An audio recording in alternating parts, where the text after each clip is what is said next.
ex-London-based model turned an Anglican priest and a Pentecostal pastor, Reverend Yemi Adedeji, over a 12-year period led the commercial team of various retail companies, including Woolworths, Debenhams, and finally Marks & Spencer's, where he led the 1,500 staff of a flagship store with annual gross takings of over £360 million. He later joined the UK charity Church Mission Society in 2002 and served as new relationship advisor. He became the first black person to be appointed as a trustee director in 222 years oldest, largest mission outlet of the Church of England, where he led the organic growth and mergers with South American Ministry Society. Reverend Yemi currently consults as a director of One People Commission at Evangelical Alliance UK, Associate Director for Hope Together UK, Global Ambassador for Compassion UK, Ambassador for Cinnamon Network and Strategic Advisor for Leaders in Ministry across the United Kingdom. He is the CEO of RYA Consultancy Firm, where he delivers strategic advice to leaders in change management, support in transformational development, and connects leaders to key relationships. He is married to Simi, a lawyer and magistrate with 4 children. He joins me today on The Justice Show. I wrote this based on my experience and my journey in life and most of the things I've done in consulting work. Most of the time, people don't know that what connects them into greatness is their ability to form relationships. So what this book is actually talking about is how to create a tailor-made relationships to connect and influence. So it talks about strategies, good ideas, and good practices on how to move from where you are to where you need to be. Amazing book. It's just all about my experiences. There's case studies of organizations, individuals that has worked for them, and then there are also little step-by-step guide on how to engage in relationships. So where can we get the book? It's on Amazon. It can be ordered on Amazon, which is the best place to get it anyway. So it's called Moving to Position, Yemi Adedeji.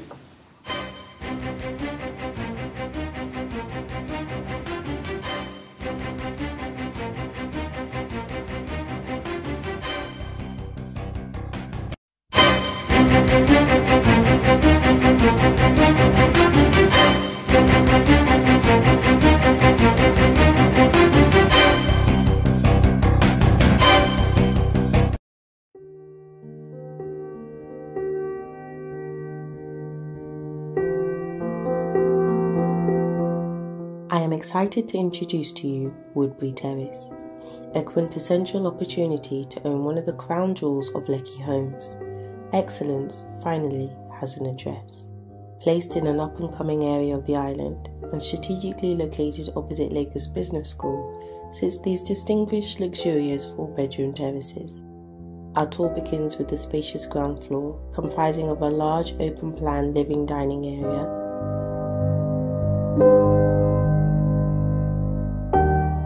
a guest room with an ensuite,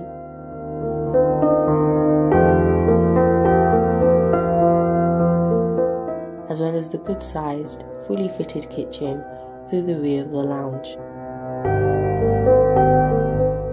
Adjacent to the stairs is the mini lounge, which is the ideal hangout place for your kids away from the main lounge, or for you to just enjoy the cool breeze from your own private balcony. Opposite the mini lounge is bedroom 2 with its ensuite.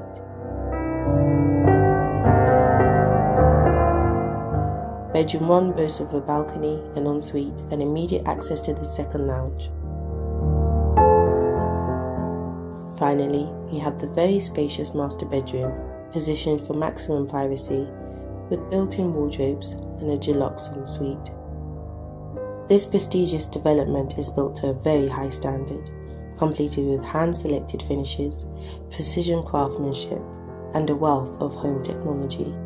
Our luxury homes start from 30 million naira, and mortgages can be arranged with as little as 30% deposit. We are selling now, so contact us today to secure your unit.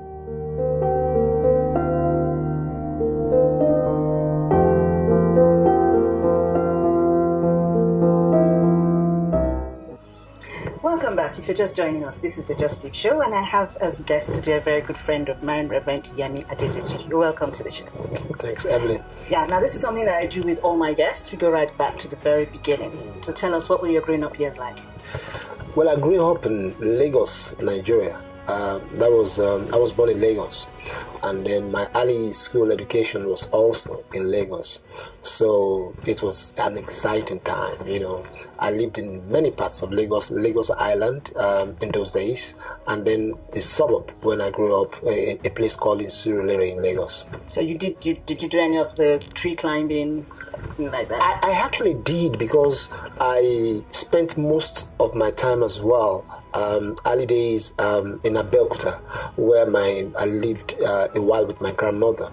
My grandmother was the wife of the Gbadibo of Abeokuta, and then so we're used to playing in the palace, of course, climb trees, do all sort of things. All those naughty boy pranks, you got up to all of them. You can't grow up and be somebody worthwhile without being prankish when you are young. It's part of the growing up. Yeah, so what primary schools, secondary schools did you go to? Were they all in Lagos as well? They were all in Lagos. They were all in Lagos. I went to St. Matthew's, St. Mary's Private English Speaking School. I went to CMS in Lagos, and I went to Abeokuta when I failed my school certificate exams. So That's typical. Most people do. My mother flunked me back to Abeokuta, where I went to Abeokuta Continuing Education Center, where I retook my school certificate before advancing to higher institution at the University of Lagos. Okay, so I know that you're a born-again Christian. At what point in your life did you decide, or what informed your becoming born-again? Very interesting. When I was doing my youth corps service, my cousin, in which we were serving together, became a Christian. And then I wasn't a Christian then. I was still doing most things non-Christians would do, going to party and stuff like that. But there was an amazing thing I discovered about him. It was this peace around him that I couldn't quantify, and I really wanted it.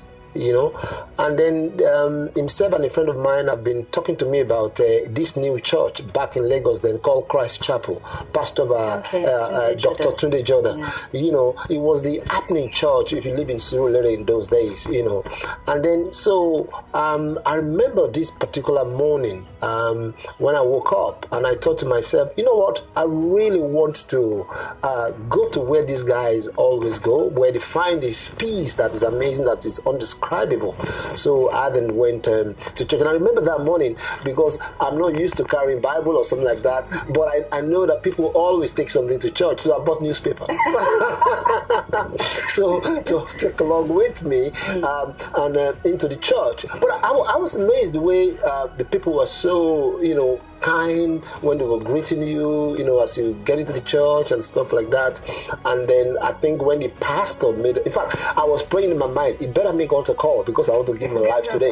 So he made an altar call, and I gave my life then back in Christ Chapel in Lagos. That was, if I'm right, that was in 1987, something like that. Okay, I know that you come from a family where I can't remember if it's your mom or your dad was a Muslim. Yes, my dad was a Muslim. Okay, your dad was a Muslim. Your mom was like kind of traditionalist. No. Because my mother came in. Very, very interesting. It was syncretism, and there is nothing new to most of us who are from Nigeria in that sense. Coming from a father that is a Muslim, a mother that is a nominal Christian, but at the same time, because she belongs to the royal family, so you always have all this African traditional religion, very much involved in it.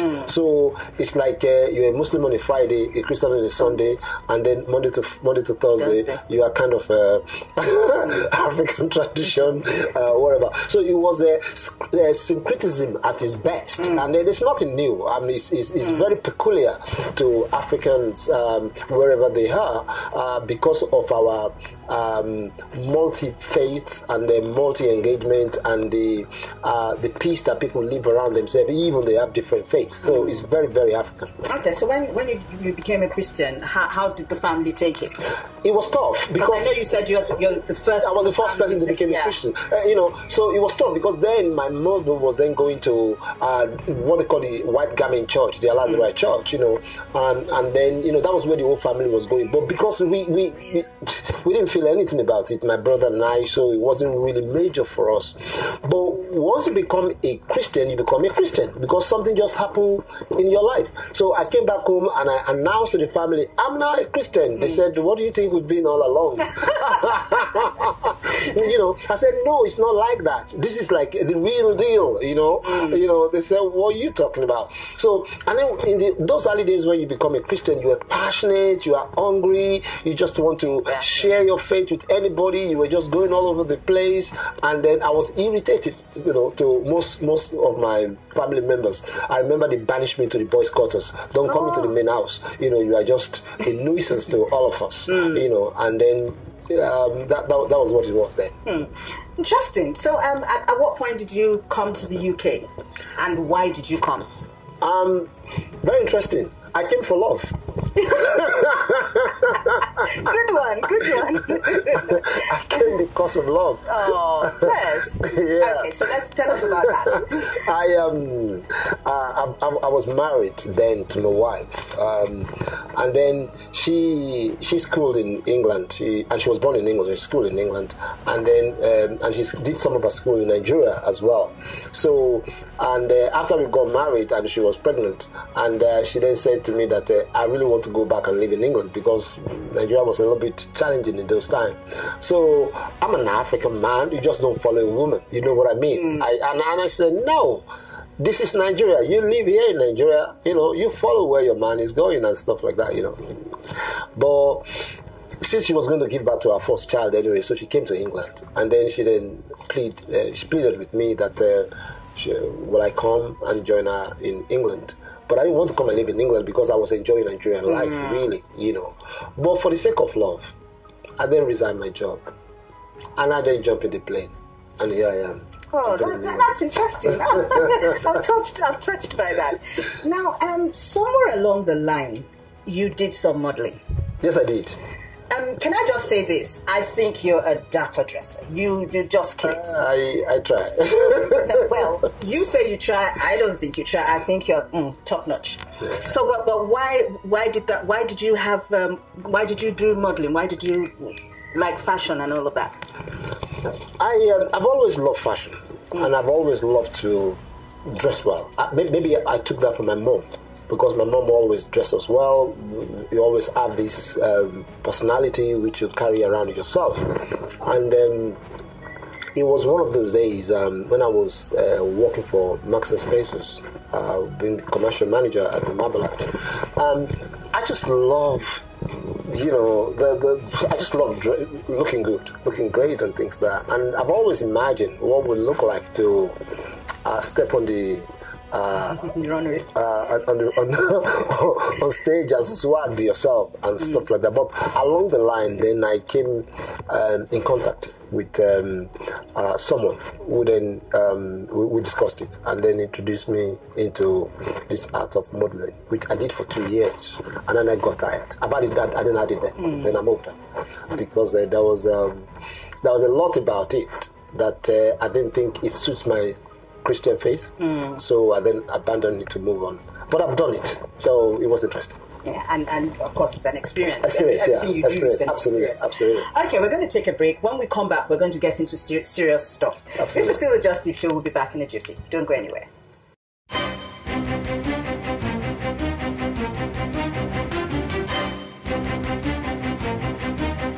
In particular?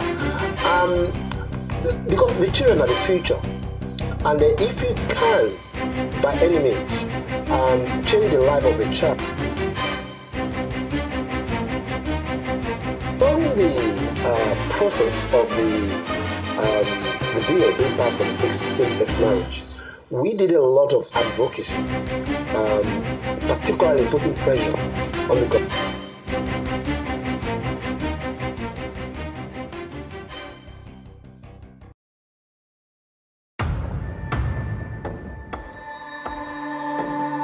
Procrastination assassinates opportunities. Do you believe that prayer can make a difference to physical illness? Absolutely, I believe it.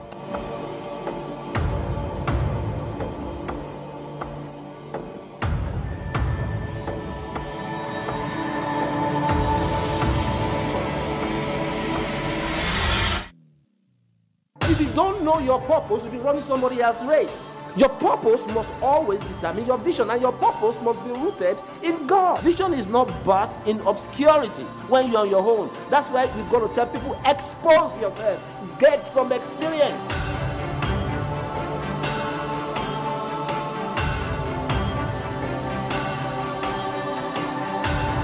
If you come across people who can give you information that can totally knock your life all around, you better grab it.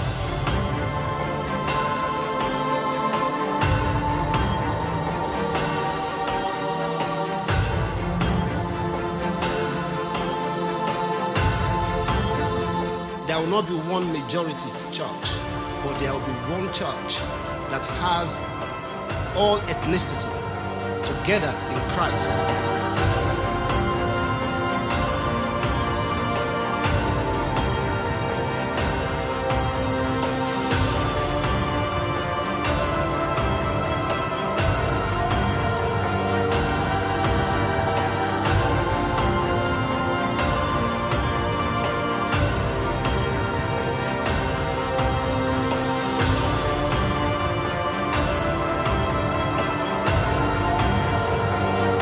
Question is, have I prayed for people that haven't got healed? Absolutely, many times.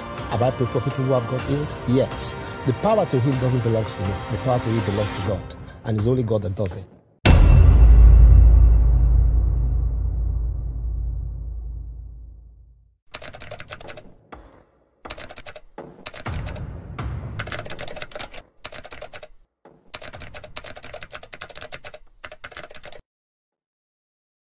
You're welcome back. This is the Justice Show, and we have as our guest today Reverend Yemi Adedeji. We've been talking to him about his life, and now we're going to be talking about what you do, the things that you're passionate about.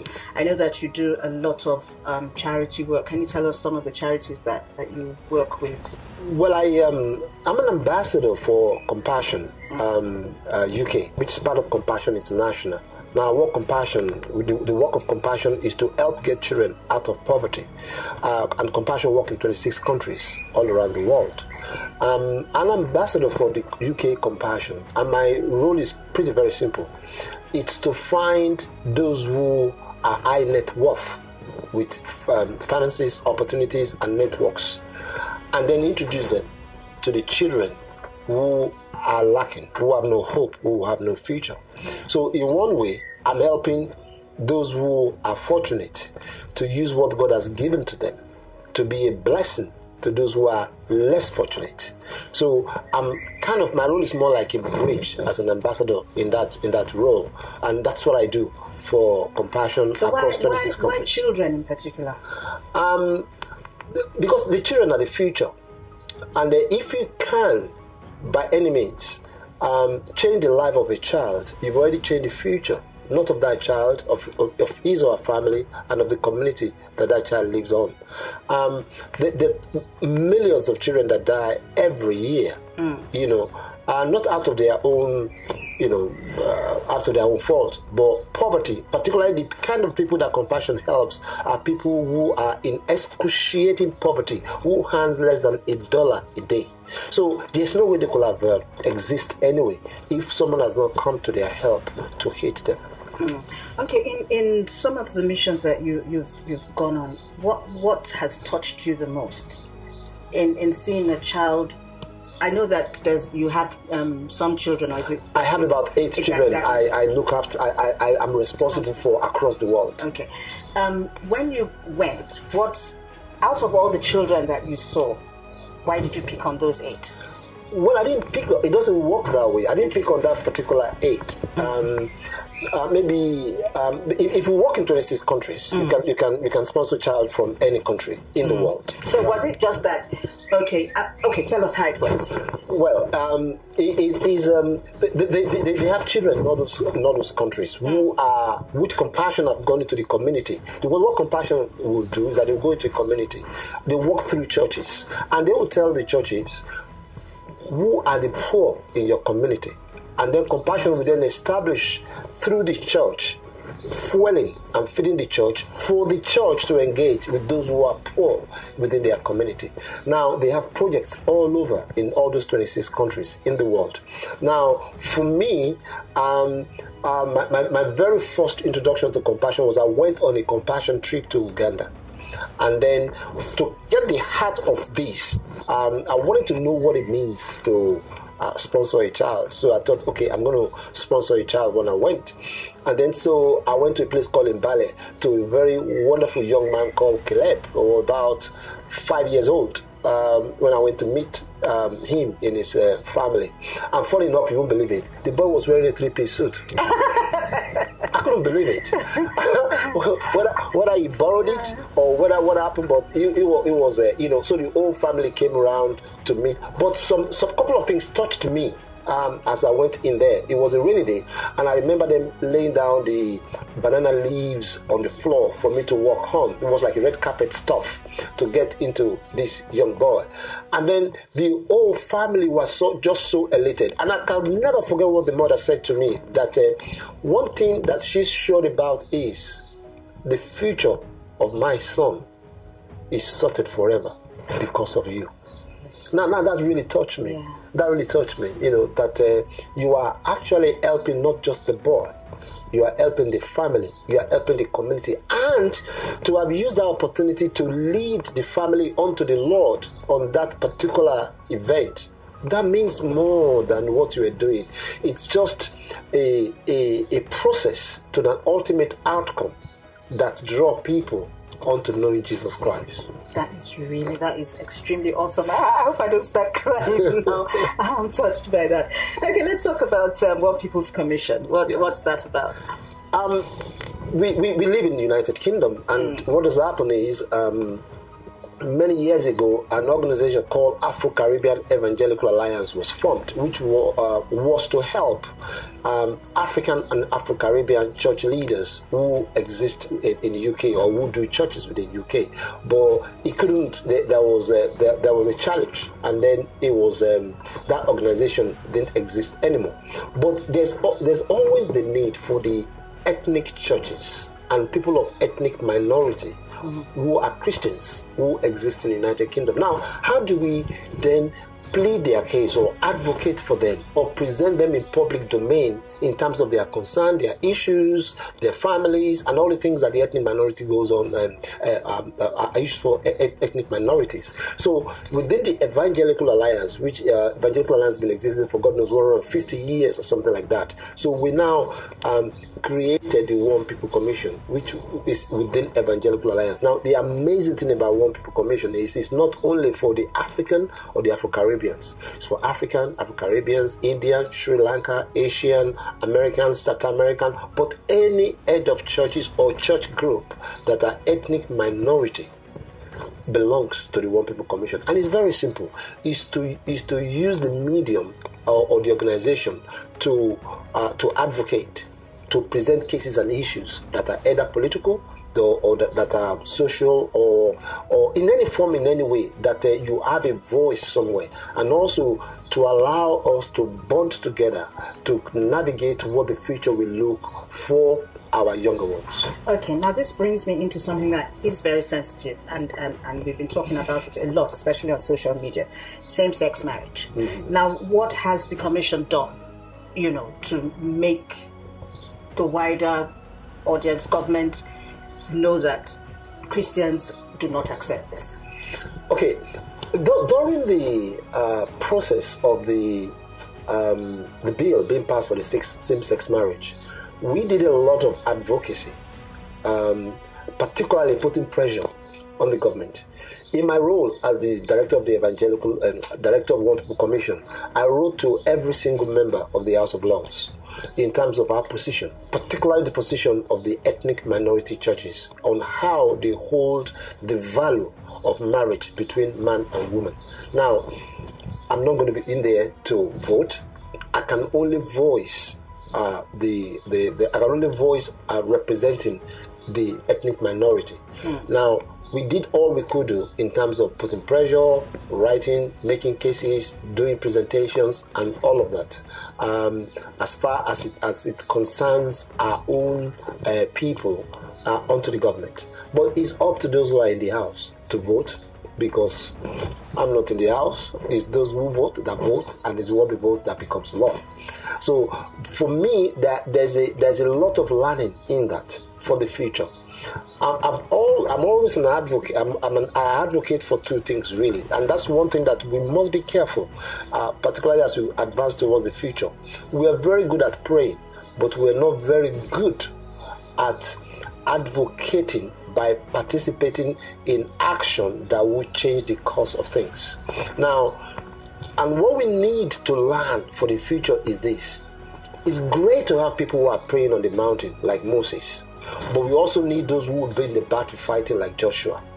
So if, for example, in the years past, in our thinking, we've been global and we've been not thinking about ourselves, but thinking about the future, we should have been able to position and strategize the younger generation whose accents are not like me, who doesn't have the same cultural context, but who are my children, position and strategize them such that in the next couple of years to come, they're the one who will be sitting in the House of Commons and the House of Lords. So they will become the Joshua. Still a minority. They might still be a minority, but the voices, when you have so many voices of the minority, it doesn't take much to influence decision.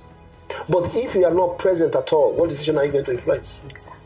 So it's just for us to be smart in terms of intentional preparation of our younger ones to be in position in a place of authority where they are sitting around those who are making decisions, while we maintain our spiritual fire where we're supposed to be praying. Okay. It's a combination of both. Okay, so what is being done, to realize that? Well, for us in One People Commission, what we've done we've done a survey, which the outcome of the survey is going to be in public domain in October. We're going to launch it on the HMS President at Westminster.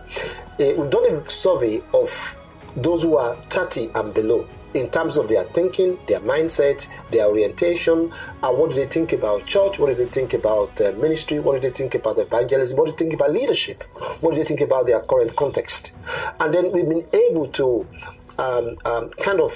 put it in different context as it fits in what we want to change for the future.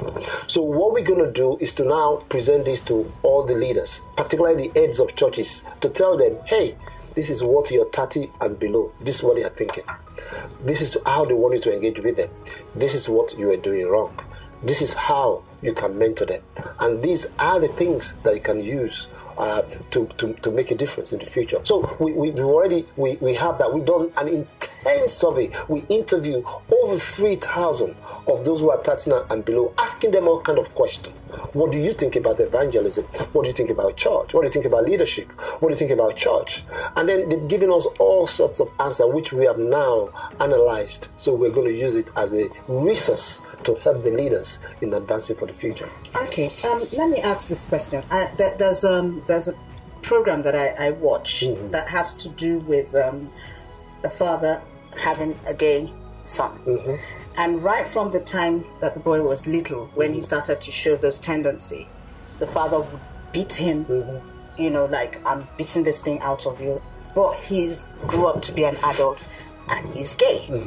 And the father said, okay, you cannot be part of it. I cannot, if I die today, I cannot hand over to you because of that, Now, I talked about this because what would you advise a parent to do if his son or his daughter comes out to say, I'm gay? Okay.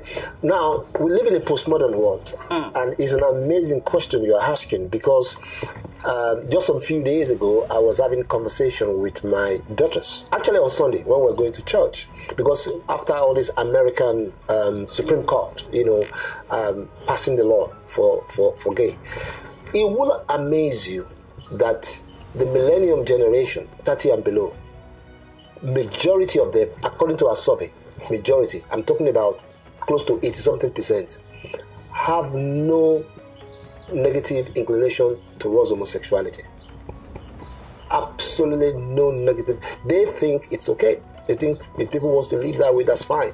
In fact, most of them, they are friends who are gays. So they think they are even they are nice people. They think they should not be condemned, or they should not be judged because of their sexual orientation. But do you think they should be condemned?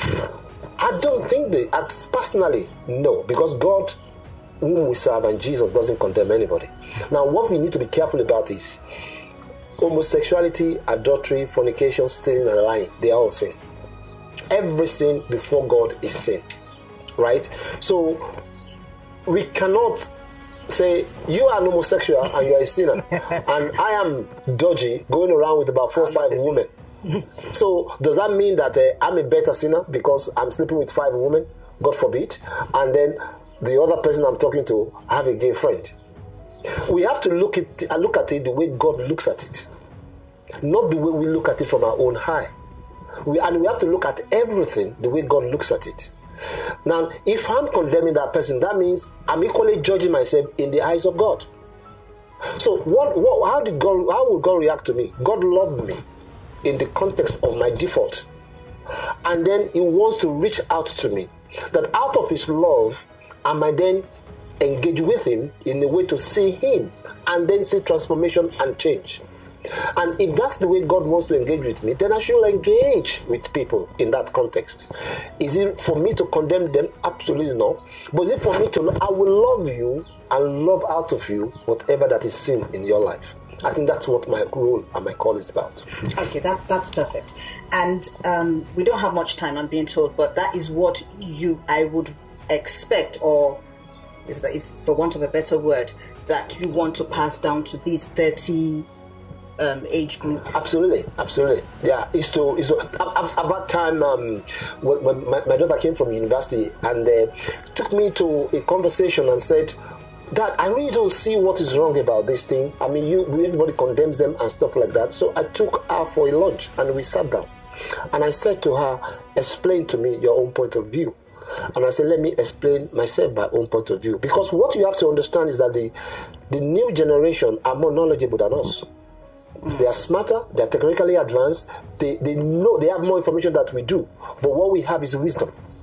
And our inability not to listen and dialogue with them with wisdom will mean that I can't tell her, shut up, shut down. That's don't tell what about it. I took her for a lunch and I said, talk to me.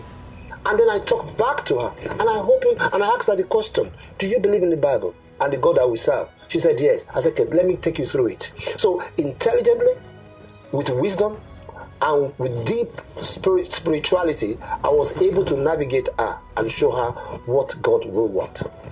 I know we don't have much time, but I must ask this question, if you can just answer quickly. Now, in a country like Nigeria, if you, in every street, right, if there are 10 houses, 7 are churches, right? And like you rightly said, everybody goes there to pray. Nobody wants to work, everybody expects an instant miracle. Yeah. What advice, as your position, would you give to Nigerians who are so, excuse me for saying this, gullible? They just think that everything is about, if I pray, tomorrow I'll get an answer. If I put down, because you see some people, I've seen on social media where some pastors tell them to eat hair, eat rice. Someone said to me recently that she was told to buy a bag of rice and pour it on herself and pray, and that at the end of it she would have her miracle. From your position, what would you say to all? See, the Bible is very clear. As I said, my people perish because they lack knowledge. An inability of people to study and identify God for themselves. That means you have to look for a medium person who will look for God on your behalf. Whereas when Jesus died, the curtain has been opened. He allowed everybody to come as you are towards Him, so that He can reveal Himself to us. And don't forget that we came up from an animistic background. Our animistic background in Africa means there is a priest who take sacrifices from you to go and ask God and come and tell you. So when we became Christian, our animistic world controls our Christian mind. So in that way, we go and meet a herbalist to go and act the God for us. So we go to the pastor to say, can you help me ask God? So the pastor say, okay, God have said this to me to go and pour rice on yourself. So we still walk in our animistic world. So until the liberty and the freedom that we have in Christ sets you free to engage with God in who you are, then people will still be gullible. Oh, this is very interesting. I wish we could go on and on and on, but we can't. We know that, all my guests on the show, I give them a challenge, right? We haven't decided what we're going to give you, but we will give you. And just before we go, just say something into that camera for the youths. Well, I'm passionate about youth anyway, about the next generation. And the reason why I'm passionate about them is that because they are really the future. And the advice really is much more for the people who are about my age, 50-something years old, who have the younger ones. Did you hear that? 50-something years who have the younger ones in your, for heaven's sake, do me a favor and do God a favor. Give them the opportunity to find their space. They are not looking for position. They are not looking for. They are not looking for hierarchy. They are not looking for you to sound to them that they mean something. What they are looking for is an opportunity to fulfill a purpose. If you're a church pastor and the whole of your board members or your minister team are around the ages of 45 and above, I think you are missing something. I think the time has come when the father has to engage with the son. It would be nice to get some of the younger ones, train them, educate them, inspire them, because they are your Solomon, and God will want the temple to be built by them. God bless you. Thank you very much, Reverend. Thank you so much. I'm sure if we invite you to come on the show again, you will come. I will think about it. Okay, that answers it. Okay, thank you so much for tuning in today. That's our show for today. I'm sure we'll do this again sometime soon. Till then, you go out there and have yourself a wonderful time. I remain Evening Obaho. Goodbye.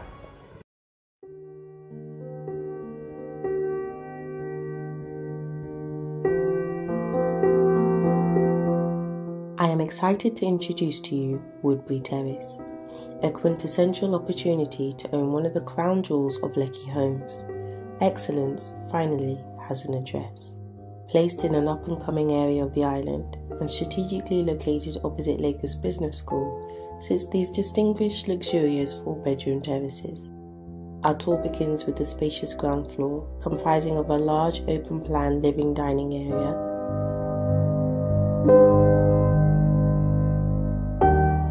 a guest room with an ensuite,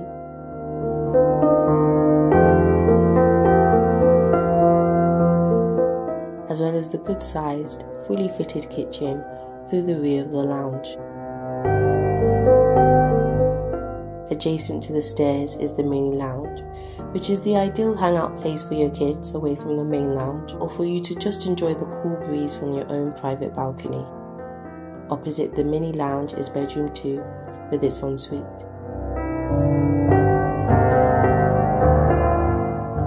Bedroom 1 boasts of a balcony, an ensuite, and immediate access to the second lounge. Finally, we have the very spacious master bedroom, positioned for maximum privacy, with built-in wardrobes and a deluxe ensuite. This prestigious development is built to a very high standard, completed with hand-selected finishes, precision craftsmanship, and a wealth of home technology. Our luxury homes start from 30 million naira, and mortgages can be arranged with as little as 30% deposit. We are selling now, so contact us today to secure your unit.